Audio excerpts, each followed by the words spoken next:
Good afternoon, and thank you for joining us for our Career Booster webinar series here at Grantham University. Today, we'll be presenting our Academic Insider with the College of Engineering and Computer Science, Today, we're going to discuss some tips for academic success, course highlights and updates, industry insights for career achievement after graduation, and much more. My name is Jeremy Bell, Career Services Manager here at Grantham University, and I just wanted to let you know that we will be taking questions throughout this presentation. So with your GoToWebinar software, if you're on your laptop or mobile device, you can enter questions in the question field or chat field at any point during the presentation, and our presenter will answer those questions for you. So that being said, I'm going to introduce today's moderator, which is Mr. Doug Dimler. Hello and welcome.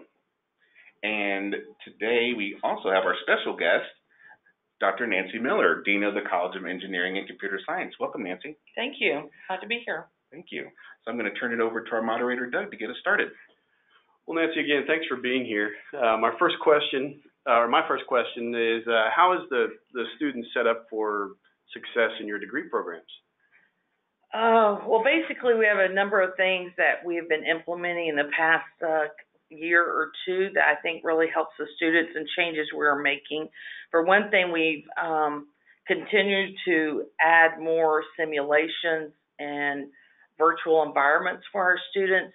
With some course developments that are coming up, we're planning to add even more and look at more digital assets that are available. And so I think that's really going to give more of a hands-on component, even more than what we have already. And I think that will be valuable for students.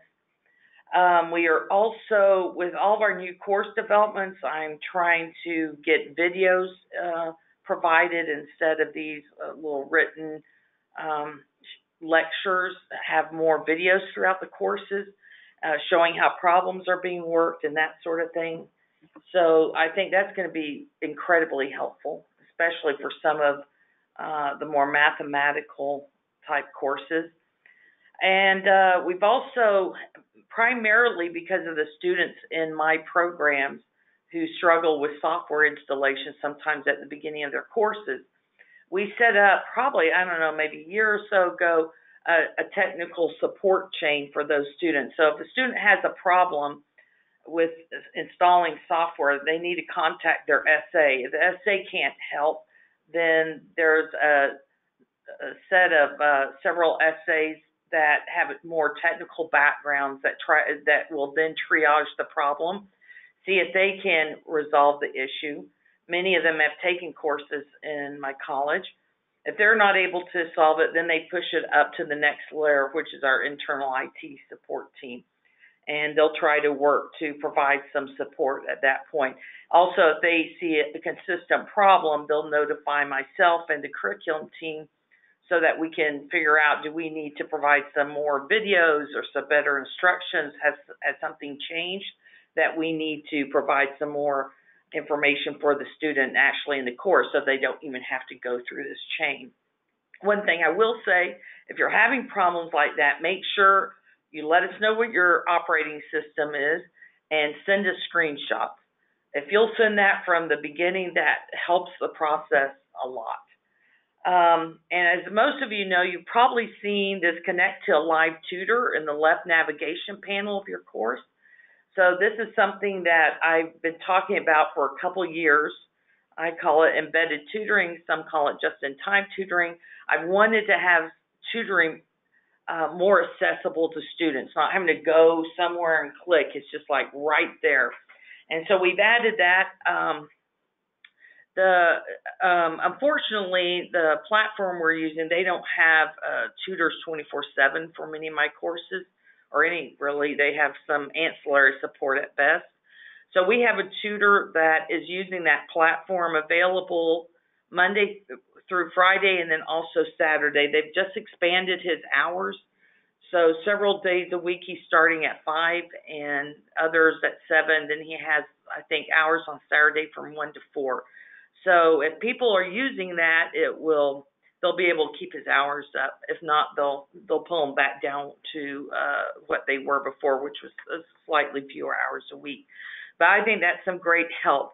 One thing I will say, if you're running into needing some tutoring in a course, ask and there's no one available through the tutoring link at all for that course, I would suggest that you tell the SA you would like some tutoring and ask her to contact me. Sometimes we have some full-time faculty that can help out in more extreme cases to give some support to students who are struggling and there's not a tutor available through our normal systems or traditional systems. So those are some of the things we've got that I think can be really helpful to students. Yeah, that's a lot of great information about support for our students. Thank you very much. Can a student get credit for real life work experience? Yes, they can. That's called prior learning assessment. In order to do that, a student needs to talk to the student advisor, let them know they think that they have some experience that would count towards credit for a course. And then they need to create a document in which they demonstrate that they're able to meet the objectives of the course. They need to actually produce documents from their work, not say, well, I can do this, I've done that. It's just not experience that you put down on a piece of paper, but we want to see those documents that demonstrate you've done these things. Usually get a letter also from your supervisor. The only caveat I might say on that is sometimes we have people coming with some really good experience, but while it's really good, it's really hands-on experience, a lot of the theory is not really, they don't get that in their work. And the course will be providing that theory that really substantiates and gives understanding to what they're doing hands-on. And so in those cases, we can't give credit for that because they haven't had that theory that goes with the hands-on.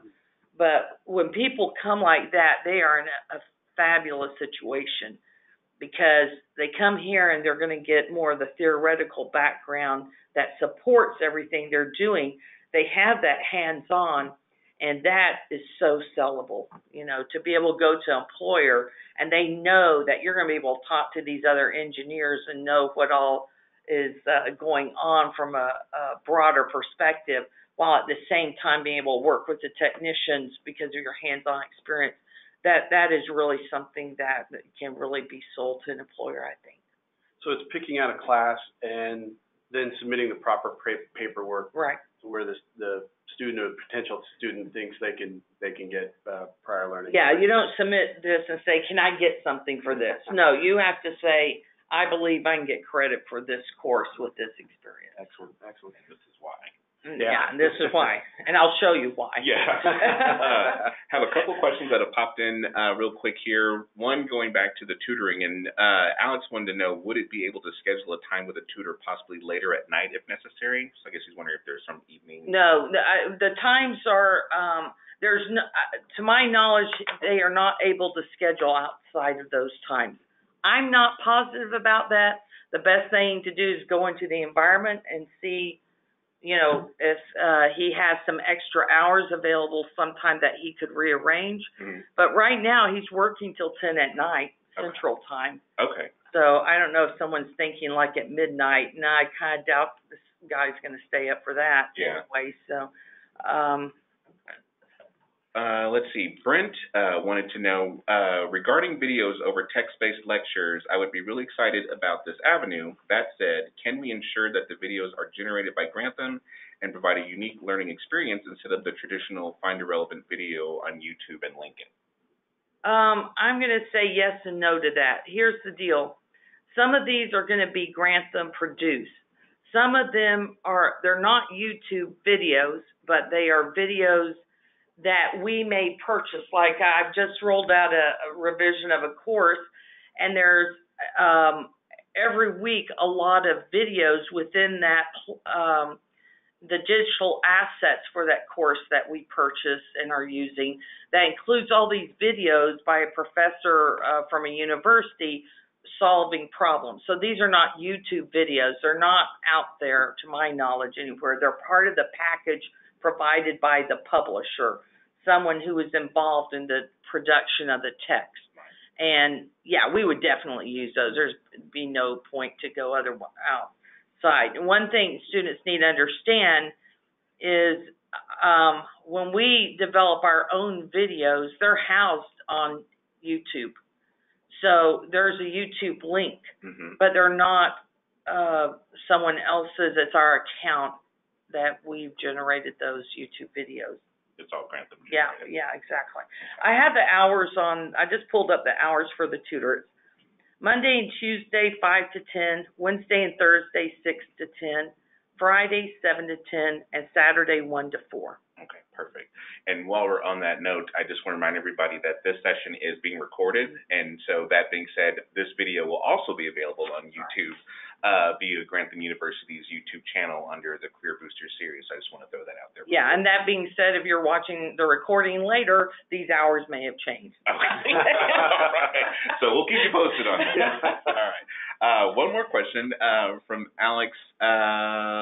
Let's see. One of the things that is important to my employer is AutoCAD and drafting software. Is this introduced and used in any of the classes?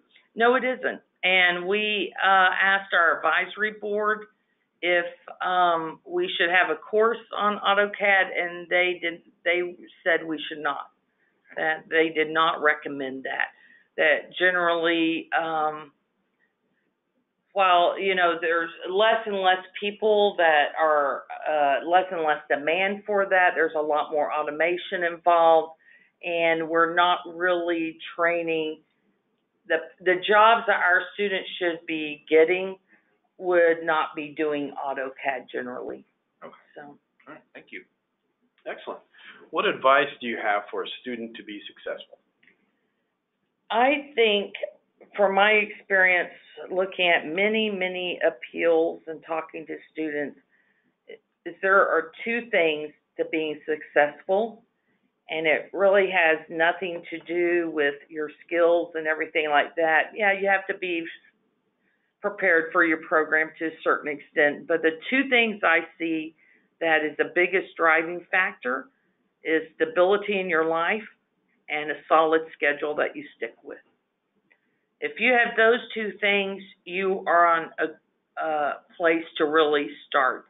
Then you can develop your skills and develop your aptitudes. If you can find out maybe I'm not suited for whatever degree program after all, and then you can make a change, or you can grow and just get to graduation. But, when I see students and, the aunt who's like a mother died, and then my wife is ill, and the child is having, emergency, having to take her, and then the tornado took the roof off the garage. When you've got that kind of upheaval in your life, this may not be the time to be here. I think timing for school is very important. I have seen, there was a gentleman whose wife was very ill. He spent a lot of time in hospitals, and he did his work sitting there at his wife's bedside. So that can happen, but in general, having some stability is really important. And the other thing is having a schedule. I've seen students even turn in their schedules to me. Like one gentleman, he got up early every morning. He laid out, okay, discussion for this class I do this morning. The next morning I read the text in this class. And the next morning I read the text in the other class. This morning I work on the assignment for this class. Every single term, he mapped out the hours that he was going to get work done, and not just work on schoolwork. It was work on getting this milestone for the class accomplished, this reading, this discussion, this assignment, this lab. I think that is a key. I know, talked to another guy at graduation last August. Very interesting. His wife, they had two children, elementary school, pretty young, but they were homeschooling those two girls. And so the way they were working it is he'd come home from work, they'd eat dinner right away, and then the whole family sat down and started working. They were homeschooling their girls in the evening, which God bless them. You know, I'm not sure I'd be able to do that with my girls, but you know, they were homeschooling those girls in the evening. His wife was working with them. He was doing his schoolwork. They did that every single night, and I stood there and shook his hand at graduation. It's having a schedule with milestones that you stick to, and I think those two aspects, stability and schedule, are so critical. So those would be your tips for time management. Any further tips that you might have? Yeah, for time management, I think you need to get a system down that you can stick to. You know, some other things I've thought about, you know, maybe you need to go somewhere. You know, if you're in a ground campus, you have to get to class. You don't want to be in late and walking in front of everyone. You know, maybe you need to set up a time at the library that you go, and you don't want to be late, and you've got to go there. You've got to get something that is a schedule that you stick to. I also think it's good to look at your navigation. Do you have to do a bunch of clicks and go all over to try to get to Grantham? Why not get shortcuts or tabs set right in your browser? Bang, you go right there. It's always in front of you. You're always ready to work. Another thing, you know, good time management systems. I like Simpleology is something I've used a lot off and on. And I have definitely seen when I use that, it's a web-based browser system. When I use that, my productivity always goes up. And it always puts up notifications every morning to get my schedule set. So I think there's a lot of good tools out there that are web-based with notifications that can help keep you on track, and you've got to take advantage of those things. Yeah, I think with school and work and family, and maybe even have a part-time job, an additional, you have to schedule time out. But the one thing I like in online learning is I get to schedule that time out. I don't have to go by a brick and mortar school and have to go by their schedule. Yeah, there's still, you know, time factors and deadlines that we need to keep here, but for the most part, I get to do it on my part, and I love that. Yeah. So Doug's working on his master's here at Grantham, so he knows what he's talking about. Actually, it's the HRM program. Oh, okay. And I'm going to be done here pretty soon. Yeah.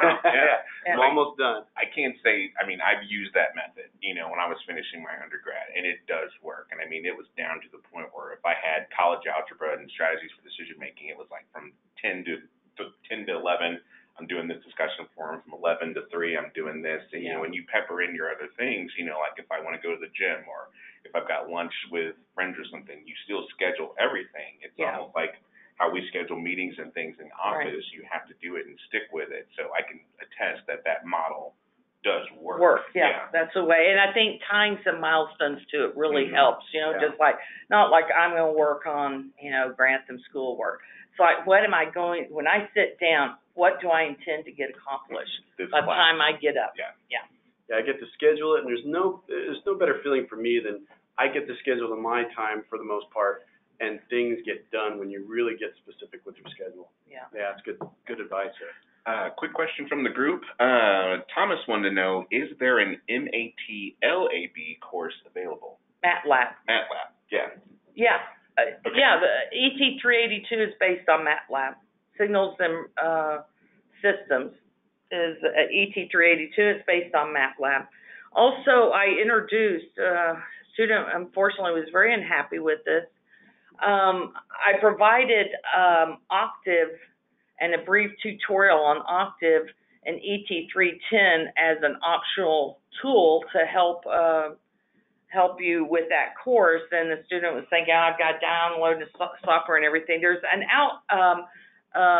open source MATLAB called Octave.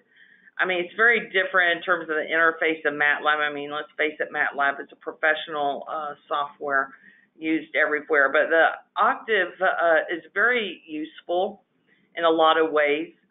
You have to do different downloads and plugins for some of the functionality. But you know, I'm using it now almost every day. So if you do a search for Octave online, there's a web-based, Octave, which is open source MATLAB in a sense, version of MATLAB that you can use and play around with as well. I've been loving that tool since I discovered it. But yeah, so anyway, we have a course for that. Awesome. Thank you. All right, so let's talk about myths and tips that you have as a Dean of Engineering and Computer Science. Yeah, I think in terms of the student experience, it's really important to make sure that expectations are right, especially in my programs, because, let's face it, my courses are a little bit more challenging than just go and write a paper and you're done. There's software, there's simulations, virtual environments. So it creates different expectations and needs in terms of what is delivered to the instructor. So try to hit what I call some myths that might help our students set expectations, appropriate, so that they'll know how to handle things as they arise. One, the instructor created the discussion prompts and assignments. No, that is a myth. Most of the time, your instructor did not create the discussion prompts and assignments. We have some faculty member who creates the discussion prompts and assignments and labs for courses that develops the course. They don't always teach it because our faculty have, some of them, have a really great breadth and depth of an experience also that they can bring to course development. They're better at course development than others, so they may not be teaching that particular course, although they develop it. And generally they will, generally whoever develops it is also teaching it some of the time. But in general, you cannot assume at all that your instructor developed that course. They don't create the discussions. They don't create the assignments. In fact, they're not allowed to change assignments. And so in general, if you are not happy with the way the course content is, you should fill that out in the end of course survey, and you can also address that with the student advisor who generally sends those emails to me. But, you can't kind of take it out on the instructor and ask the instructor to justify how he created that assignment, because he didn't do that. So, myth number 2, an instructor cannot ask me to submit anything more than what is required in the assignment. Okay, that is categorically not true. If it's the job of the instructor to do his or her best to validate that the work is yours and that they have everything they need to give you a grade that represents what you've been able to do in the assignment or lab. So if they come back and ask for your multi-sim file, if they come back and ask for your source code, if they come back and ask for your simulation file, that is perfectly okay. There is no reason they cannot ask that. They are not a slave to the assignment deliverables. Those are there to help, but if that particular instructor needs more, they're free to ask. I had a PDF file submitted the other day. I just really couldn't read very well some of the screenshots in there, so I asked for it to be resubmitted as a Word doc where I could easily expand it and view it. So that's important to understand.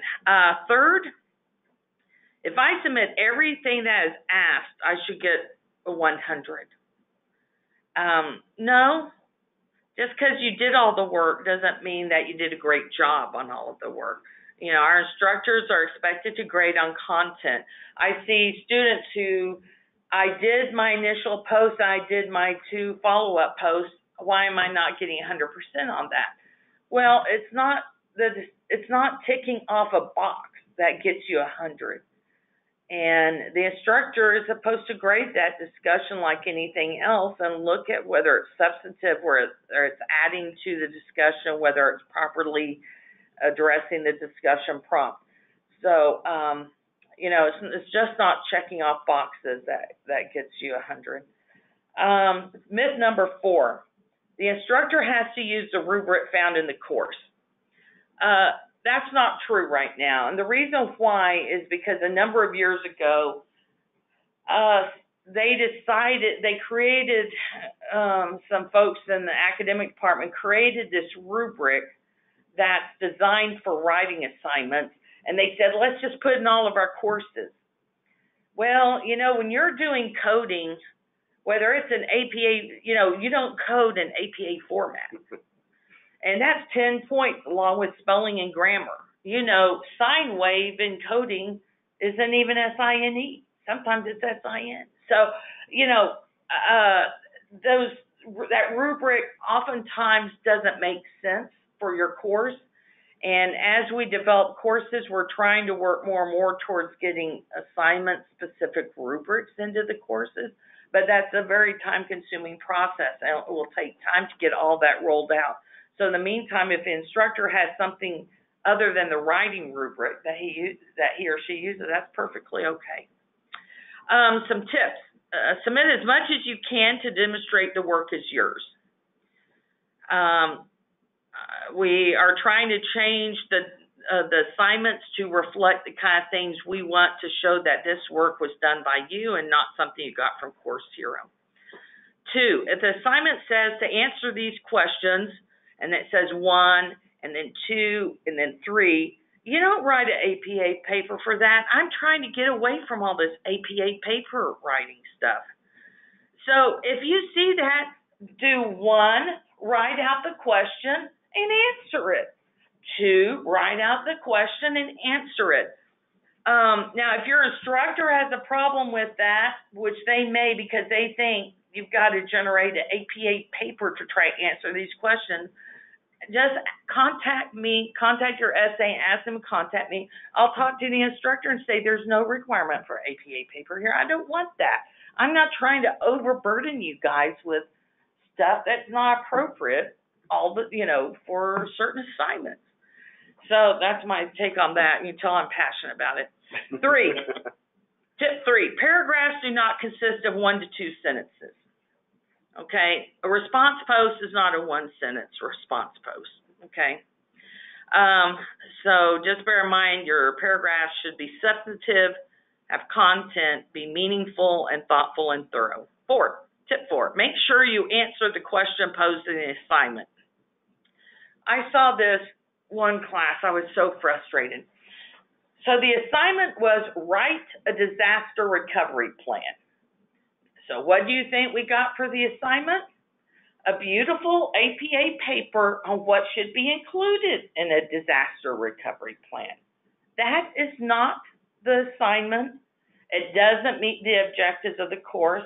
Unfortunately, you know, the instructors just passing that off and giving grades as if that was the expectation, and it wasn't. And we had a specific course objective that required writing a disaster recovery plan.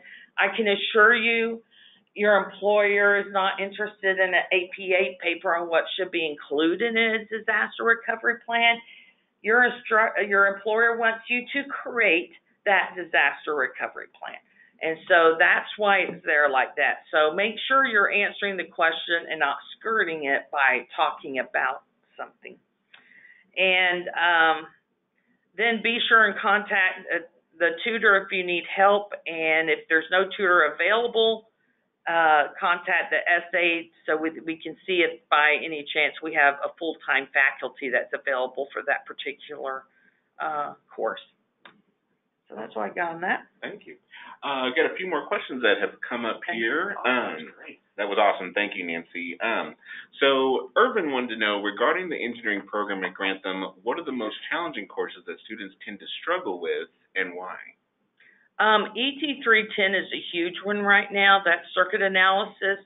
I think why that one's difficult is it's the first time students are using calculus in an applied sense. So that course is heavily calculus-based. You know, ET 105 and 115 are DC and AC circuit analysis, but all you're looking at in those courses is steady state. I flip that switch. After everything settles out, what are my voltages and currents? ET 310, you learn to start describing the whole behavior of a signal from the time you turn it on till the time the signals settle out. And you can only do that by using calculus. And so I think that's a big struggle. Unfortunately, in this last class, our students did very poorly on the week 1 material, which is nothing more than a review of AC and DC circuits. So that concerns me. I don't know what's happening, that they're not carrying that knowledge through, if they're not really understanding. I don't know if they're cheating in those courses, so then they get here, and then, big trouble, now you have to have it again, you don't know it. I think it's important to take 105 and 115 serious, because you'll revisit that and then start adding some calculus to it in 310. So I think that's a challenge. 382 is probably one of the toughest courses we have. Again, it's mathematically intense based on, calculus and transform techniques. That is required for ABET to be able to use transforms. We introduced a little bit in 310, but it's more prevalent and discussed more right now in 382. So what I'm getting is really having a strong foundation when you take those calculus classes, really retaining and having as much of a grasp of that as possible. That and the basic AC circuit analysis. So the retention of that. Yeah. Pay attention. Pay attention in the AC and DC classes, so you can carry it over. We had a student in week 1 of 310 that didn't know how to put 2 resistors in parallel if they were of different values. And that's very, that's 105. It should have been learned then. That's a very early part of the program. Yeah. Okay, so Alex wanted to know, can we submit the work to the instructors several days before the due date for them to look over and make suggestions before officially submitting the work to be graded? Great question, and the answer is no. Okay. We don't do pre-grading of work, and it's really not fair. Students submit their work early, then they get all corrected, then they change everything, then they make 100. No, we don't do that. And then the instructor's having to grade 2 times. We don't expect instructors to grade twice. With respect to, that brings up a good point on the tutoring, actually, and when to get a tutor. Our instructors are generally available. If you have a very specific question, I'm getting stuck at this point, and I've tried this and this, I watched a video on this, and I can't seem to bridge the gap from this step to this step. What do I need to do? That kind of very specific question the instructor can deal with in, easy email, writing it out. That is fine to go to instructor. But if you really don't know how to get started, you don't even know how to ask your question is, I don't understand this, you can't be more specific and address get a specific question to a specific problem, then that's when you need to be going to a tutor. And so that's important to know. And generally, also I see students having trouble with their coding, and they want the instructor to go through and troubleshoot their code for them. That's really the skill that the student needs to develop. And it's hard, and you have a lot of trial and error and having to look up, and usually it's something really simple, and you're kind of embarrassed once you kind of figure it out. But that's really up to the student to figure out. All right, thank you. How does the academic education translate to real-world application? I think by nature, a lot of our courses, the way they've been programmed, the way that they've been designed, is even though we have plenty of theoretical, it's not as theoretical as it could be. And we tend to go more towards hands-on experiences with our assignments and labs. So I think that's really how it's more real world, is that we try to have things that are a scaled down version of something you might be doing in work. So we don't want a paper on disaster recovery plans, we want a disaster recovery plan. And we have we try to have simulations and virtual environments. We're providing more of those. There are, like, for coding, there hasn't always been, because I kept looking at it through the years, but there's starting to get to be some fairly decent web-based browser type environments that you can work with for early coding.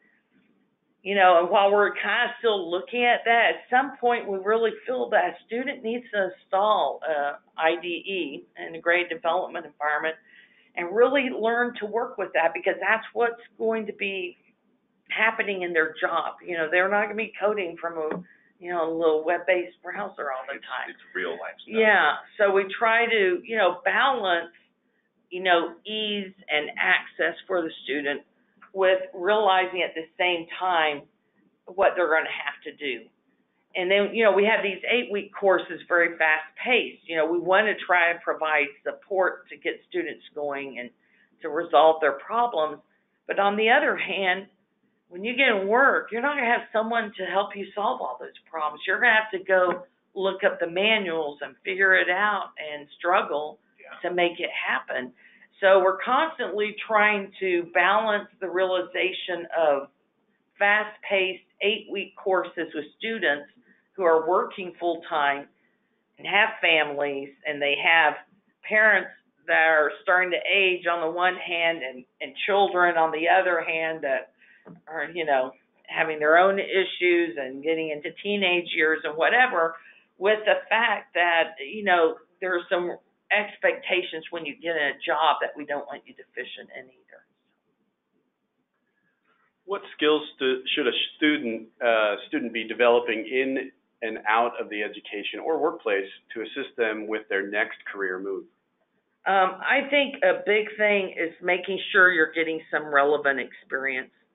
I'm seeing, I work with Doug on a regular basis when resumes are coming in, and trying to help students figure out how they might have a strategy for getting a job related to their degree. And sometimes I don't really see any experience there to work with. And I think you really need that. If you're doing programming, go find an organization that needs a mobile app, that they need a better website. Get on Fiverr, Upwork. Do these projects maybe for practically nothing, but you're building a portfolio and you're building experience. And then you talk to that in your resume. Contract work, developed a mobile app, and blah, blah, blah, and whatever. And so you're not trying to go out there saying, okay, I had some classes on this, now give me a job. Yeah, I've had these classes, but look, I'm applying it. I'm doing it in these things, in these areas. I think we have certifications available in several our courses. I think we may talk about this a little bit more later, but get those certifications. They're free for you in the class. Get those certifications to add that to a resume if you're wanting to go out there and get a job as in cybersecurity or something is invaluable. You might even start switching over. Once you get one or two, one of those certifications, you might be able to go out there and get a network administrator job or some sort of network technician. And, that's going to be placing you in the position to move up as soon as you get that degree. I did have a couple of questions which are kind of ABET related. Okay. Brent was asking about, due to the kind of the ongoing mentality, I guess, that would come with online schools or schools, of this nature, and mentioning that, while we are ABET accredited, what is it that Grantham does as far as what we produce as far as our students that sets us apart from some schools that are similar to ours, if that makes sense? Okay. As far as, graduation rates, grades, how, just showing that, the validity of our programs. I think in the online space, in electronics engineering technology, so that's what I'm talking about. That's what we have ABET accredited, our bachelor's degree in electronics engineering technology. There's only a couple of other universities that have ABET accreditation. one has zero hands-on requirements.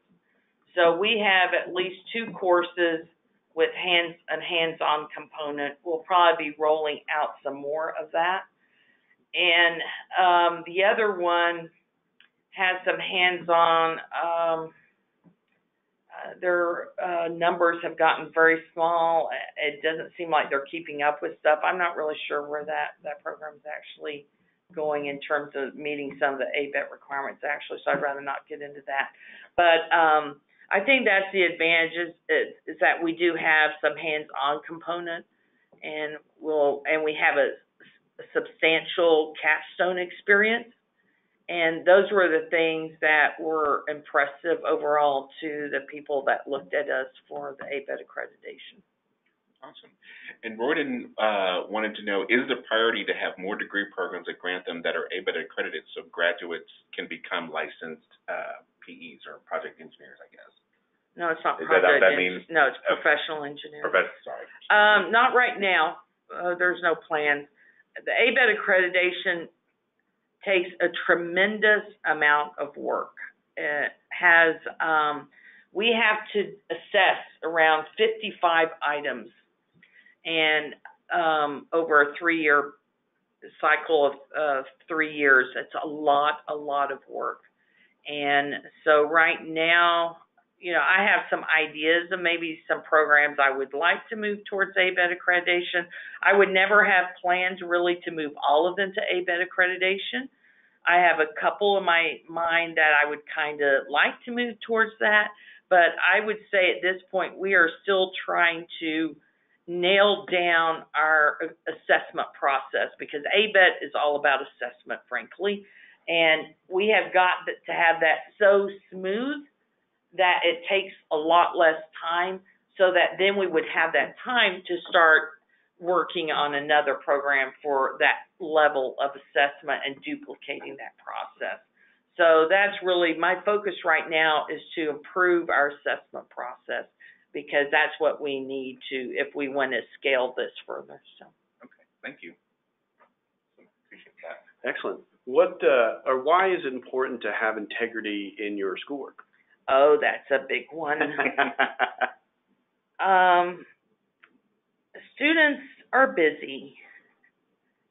They get confused. They don't want to take the time to look at the lectures, to maybe look up some videos, and they get stuck, and they find it easier to cheat than to try to do the schoolwork themselves. In the end, it's a huge risk to them, and it's a huge risk to the programs.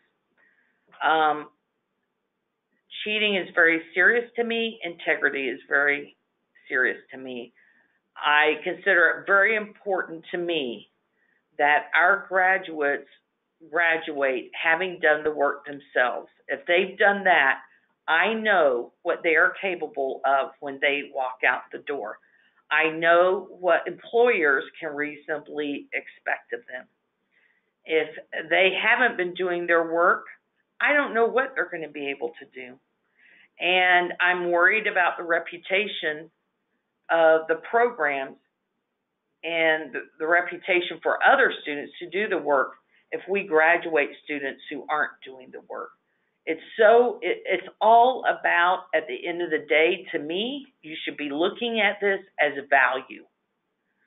When we maintain integrity of the student work, we maintain the value of the degree that you're investing in. And if we don't do our job on the integrity end, then with time, I believe that the value of the degree from Grantham University will diminish.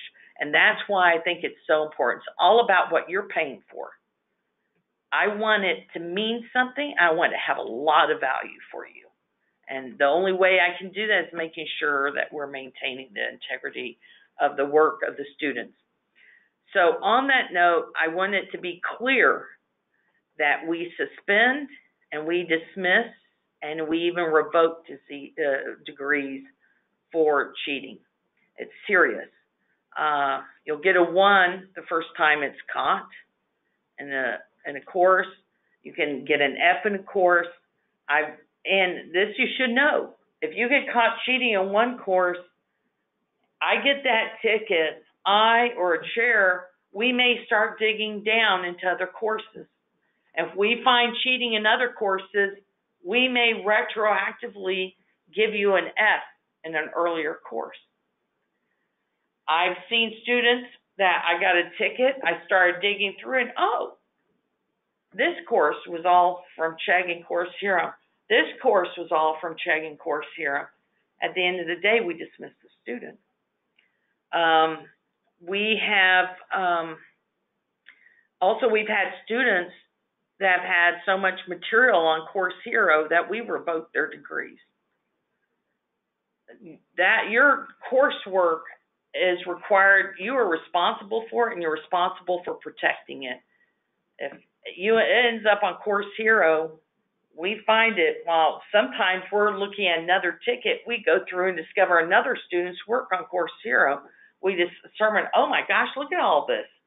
No telling where that's going to go at the end of the day. My recommendation is if you have stuff on Course Hero, you write them a letter and ask them to remove it immediately. So anyway, we're trying to, we're going to be moving more and more to in certain courses where you'll have timed exams and the lowest exam grade will be dropped, and where the problems will be on a test bank and not tied to Chegg, so it'll give you an opportunity to demonstrate your actual knowledge, and we'll know it's you doing the work. And this is going to create a lot of value. It will have a lot of meaning at the end of the day.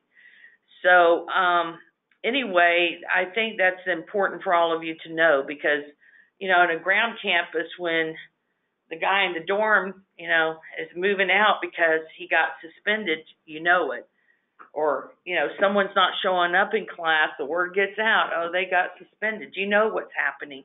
Sometimes you don't understand that this is serious to us, and we are taking action on it. It's important for the value of your degree. And we are not a diploma mill. I'm serious about this education. I'm serious about the value to you. Yeah, besides the cheating part and how serious it is, one thing that really stands out to me in what you said is if they do the work and comprehend the work, you know what they can do out in the workforce. Yeah, exactly. You know exactly what they can do. That really stood out to me, so I really appreciate that. Yeah. So any avenues that they can explore besides the students cheating? Well, and this is why I wanted this embedded tutoring. I wanted it where they could quickly get to a tutor. And granted, unfortunately, we only have this one tutor available part of the time. We're not our tutoring service does not provide 24/7 for our engineering. Although some of the programming courses, we definitely have 24/7 tutoring for that. So, but I think it's important to use tutoring. I think there's a lot of resources actually that are very good on like Khan Academy and YouTube that can provide additional support. There's tutors available online now, if that you can pay for as well to get some help. Hopefully not do your work for you, but so I think there's some avenues like that, and then try to make get the discipline of honing down your questions. Figure out, what am I struggling with here? Where am I having a problem? So that I can get a specific question that I can send to my instructor. And I think that can really make a difference as well. You have to get past, I don't understand. Well, I don't know where to begin with that when I get an email like that. Where do you start? Also, make sure you're reading the book. Students don't read the book. They don't use the materials in the course. They come back asking questions. Oftentimes, I'll say, listen, it's right there in that video, in that lecture, right there on page blank of your text. It takes some time, but that's what you have to sow to reap a solid knowledge of the field. That's great. A couple questions come up. Alex wanted to know, how will the hands-on labs and programs work within the online environment? I think we may have covered that, but that came up just Well, basically, students, we have some relatively, I would say, quite low cost, and this is the hands-on. Was this hardware? Wait, can you reread that question? How will the hands-on labs and programs work with the online environment? Okay, so I'm assuming the question is about like hardware type of things. So we have 2 courses where you have kits that you purchase, and they're quite low cost, and you do your labs through that. You create a video. You have your ID there, some sort of ID showing it's you, and do a video of the lab working, and submit your code. Sometimes if, the Arduino microcontroller class has code, you send that in, and that's the way we assess it. Okay. And Brent wanted to know about graduation rates and how they would find that information. Is that reporting, is that reported in iPads or not? I'm not quite sure. We can get some more information on that. Yeah, I know we have graduation numbers for some of the programs published on the website. At Grantham.edu? Yeah, okay.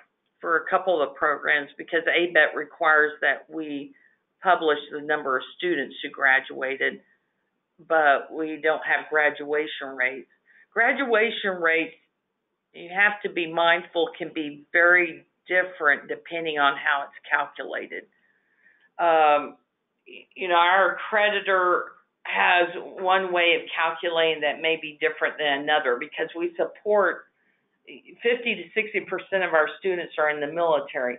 So if they get deployed, what is for a year or two are not in class, how does that impact your graduation rate? Graduation rates look at the number of students who finish within a certain period of time. Well, if we have a student who quits because they're deployed for a year or two overseas, there is no way they're going to finish within that time frame. So some ways of calculating graduation rate allows you to remove those students. Others do not. So there's a lot involved in those numbers that you would not think you would think they're all the same, when many times it's an apple and orange type of situation. So it's just important to be aware that there's various ways that that number is calculated. And for ABET, we publicize the graduation numbers, how many students graduated. Okay. And again, they can go on our website and find that. Great. Thank you.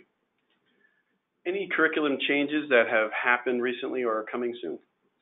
Yeah, we have some new courses in the works. We have a course in systems engineering. It's a 3-credit-hour course that will be available to any of our students as an elective, and it's on systems engineering. I think it's a great topic area and very relevant to a lot of work, especially if you do work for the military working on large systems. We released a few months ago a course in mobile application development that's using a cross-platform that works for both Android and iOS. We recently released a course on programmable logic controllers. We're finishing up a course on the security of cyber-physical systems.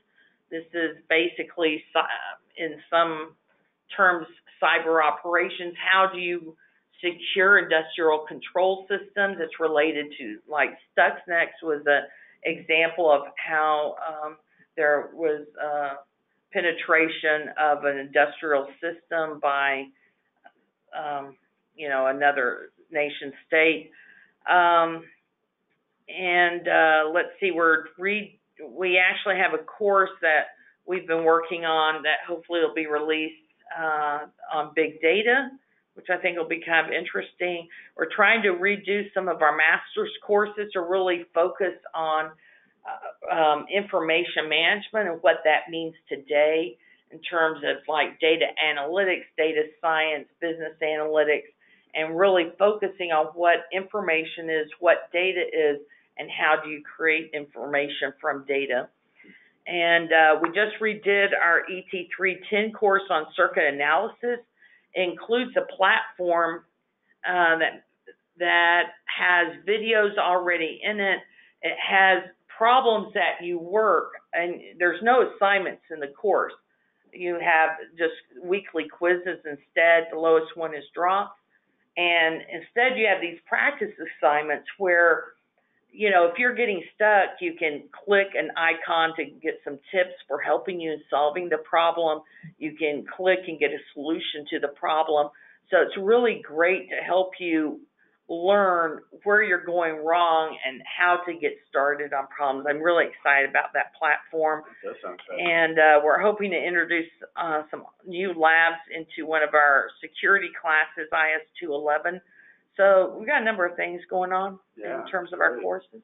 I had another question come in via email just now. Are there any other programs, you might have covered this, that we're working on that are close to getting additional ABET accreditation? No, there's not.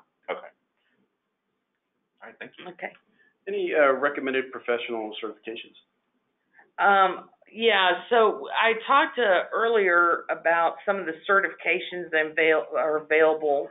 There's actually two that are directly available in our courses. IS 216, which is formerly CS 216, is on networks, computer networks. And then we have IS 411, which is the security class, Security Plus class.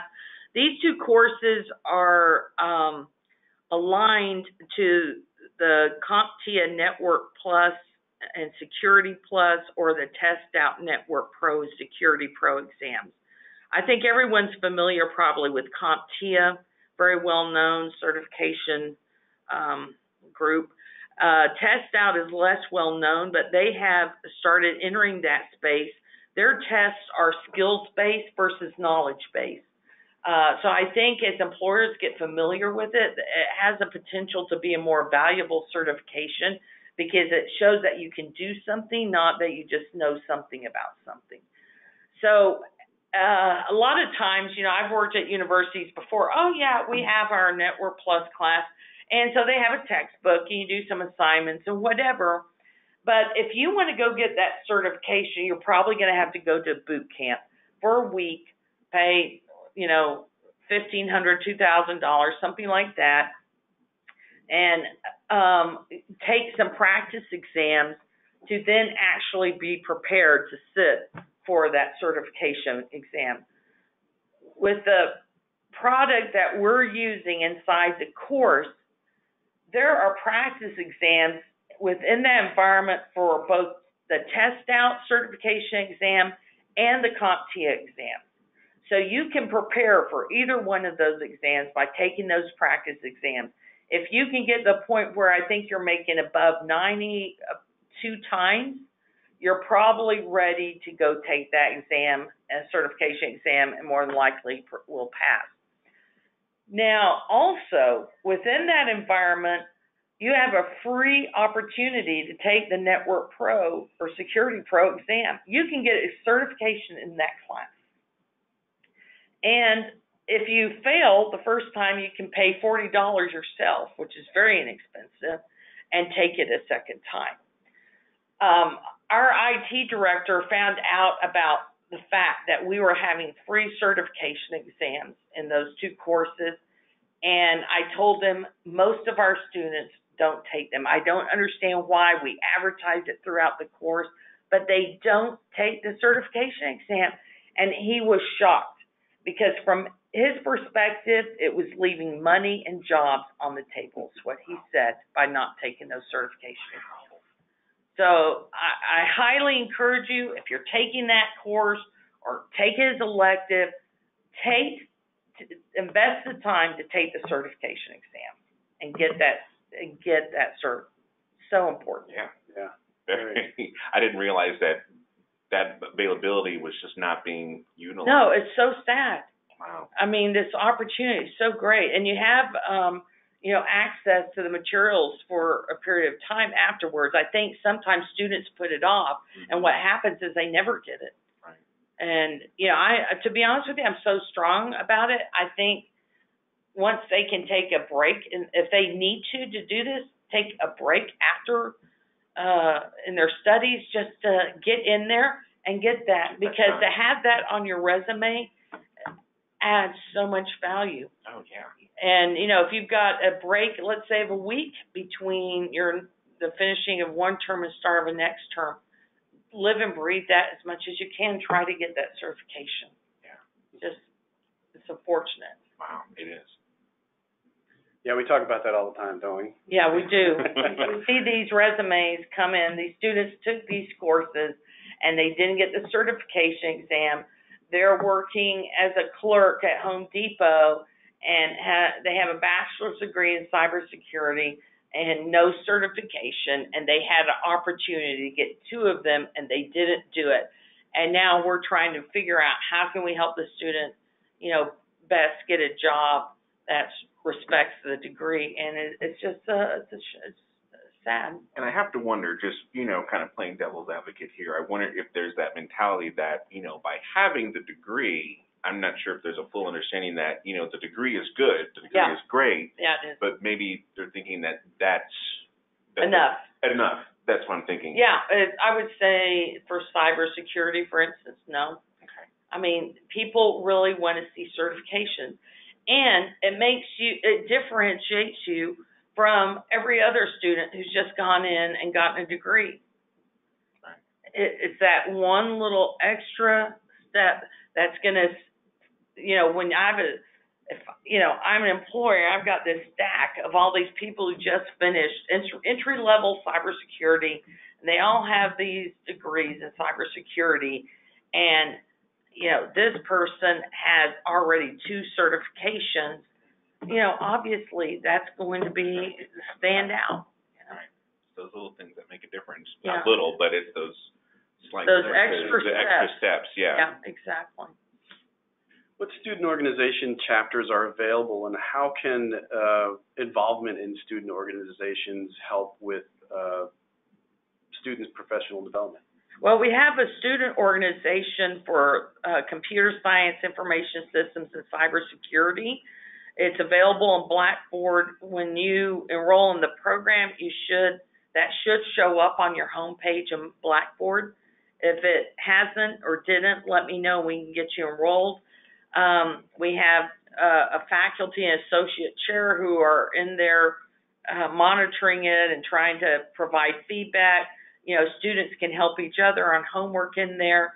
And we advertise competitions that are going on that we're aware of nationally for programming competitions or hacking competitions, that sort of thing, which are really good if you have some time to invest in that. And then we generally have some little contest going on, like, you know, post a great picture of your pet, or, you know, give us a picture of your oldest technology, and we send out a Grantham mug or something like that to the winner. So that's always kind of fun. So I would encourage you to pop over there on a fairly regular basis to see what's going on. I'm hoping to get one of those set up for engineering technology by the end of the year. I worked for Grantham back in 2005 to 2009, I believe it was, and we had a really amazing forum going on, a V bulletin board, if you remember those, for those students. And I mean, these guys, you know, they were really making friends and helping each other on homework, viable help, you know, not cheating, but helping, understanding. It was a great organization, so worthwhile. And one thing I'll say about these organizations once we get these kicked up is that, you know, I get students come saying, I need a reference. And I've never heard of you, you know, we're online. It's really kind of a different situation. I think everyone can appreciate that. And, you know, I don't know that much about you. But, and they're always, you know, talk about this person's leadership skills. Like, I don't know. But, you know, if you're involved in that student organization, we have one in there right now, the CSIS cyber group, very involved. taking some leadership and contributing, then you come to me for a reference. I have something to talk to. I can talk to you about you being a student leader. So I think it's a great opportunity at Grantham to demonstrate some of your leadership skills and your ability to give back. If at any point someone's interested in trying to set up a chapter of like an ACM, which is more on the computing side, or IEEE chapter, I'm more than willing to support that. Just let me know. We didn't go that route originally because I was concerned it might exclude some students who wouldn't be willing to pay the student membership fee, which generally isn't too much, but still it's an expense for some students. So I wanted something that everyone could participate in. But if there's interest in something, I'm willing to look at it if we can get enough students willing to join the chapter. And what professional organizations do you recommend to join? Well, I definitely think the computer engineering ACM is fantastic. They have a journal, and they have tons of digital assets that are available just as part of their normal membership, and it's not much. IEEE for engineering technologists is a given, and so anyway, yeah, I think those are some of the main ones. Great, thank you. All right, we're running a little over, but we've got time for two more questions that have popped up here. So one that came in from Sabrina, who asked, I just finished my associate degree in electronic and computer engineering technology. I have a break until I go for my bachelor's degree. Is there any certification I should get to help my chances of getting a new job? I would say, I'm not aware of any certifications in engineering technology that, is a go-to that you should definitely have. It kind of depends on where you anticipate where your interests lie. I mean, sometimes there's certain certifications out there that are very specialized to a particular field. So I think it would kind of depend ultimately on where you're interested in going, what industry. It's really industry dependent is what it is. So with cybersecurity, it's very well known, Network Plus or Pro, Security Plus Pro, CIS. There are some very standard ones out there that go across the whole field. That's less so for engineering technology. In that area, it depends more on the industry you go into. Okay. And then one more question from Brent. Does Grantham issue two separate diplomas for double majors? And what other degree program is most closely related to electronics engineering technology? Okay, we don't have majors. We have programs. So if you complete one program, you'll get a degree. If you complete another program, you'll get another degree. The most related to electronics engineering technology would be computer engineering technology. Okay. All right. Well, I think that about covers it for today. If there are any questions that we either missed or weren't able to cover today, I definitely invite you to email us directly. If it's okay, we can have you email Nancy directly at nmiller@grantham.edu. And as we mentioned earlier, Doug Demler works with a lot of our students directly within the Career Services Department, specifically within our engineering and computer science programs. So Doug would definitely be your first point of contact if you have questions with regard to your career avenues or even help with your resumes, interview strategies, things of that nature. And Doug meets with Nancy on a regular basis to talk about, every 2 weeks to meet. So definitely share your questions and thoughts with Doug, and he'll share those with Nancy. And then we look forward to hearing from you. But I have something more to say on that. But yeah, go ahead. I just want to say that as the economy is changing and improving, the last few weeks I've gotten some people reaching out to me from organizations. Actually, both of them were looking for people to do troubleshooting and testing of electronic circuits. I got one last night. I'll be sending to Doug. They're in Colorado. They're going to pay relocation expenses. So if, just keep tabs and be open. We have the way things are evolving right now in our economy, and I don't know how long it will last, what we've got going. I'm not an economics forecaster, but, we're having some windows now that are opening up. These might be some great opportunities to make some transitions or changes that would really be some good steps in your career. So keep in touch with Doug.